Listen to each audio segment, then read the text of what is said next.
नंतर काय करायचं? ब्रह्मरसाचं सेवन करायचं. आणि कसं करायचं?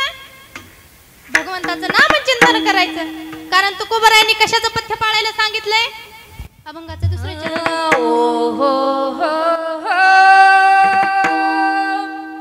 पथ्य नाम विठोबाचे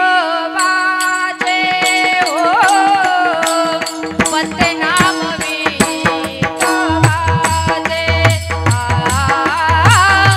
पथ्य नाम विठोबाचे हो पथ्य नाम विठोबाचे हो पथ्य नाम विठोबाचे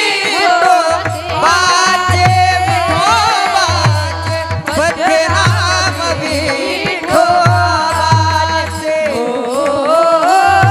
पथ्य नाम विठोबाचे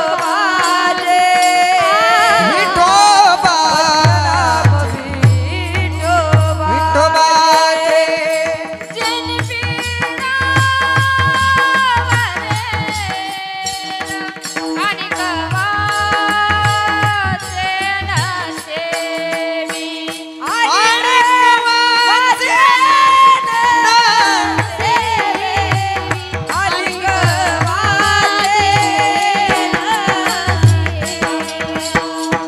आणि गवाचे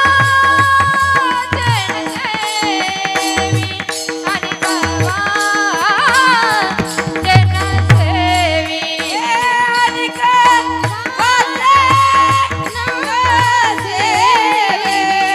आणि गवाचे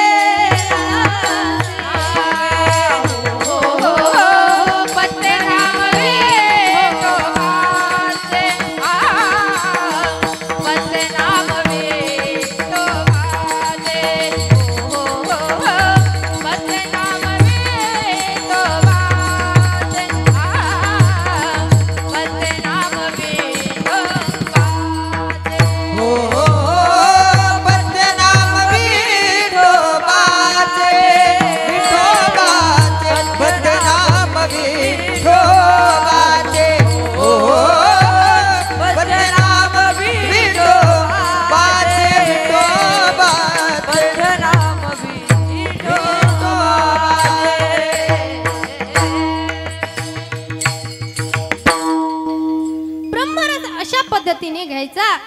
लावणी मृदंग श्रुती टाळ घोष सेवू ब्रह्मरस आवडीने. त्याच बरोबर पथ्याचं सुद्धा पालन करायचं. ब्रह्मरस फक्त रस अगोदर घ्यायचा म्हणजे औषधी अगोदर घ्यायची नंतर पथ्य पाळायचं असं होऊ शकत नाही. मग ब्रह्मरस कशा घ्यायचा?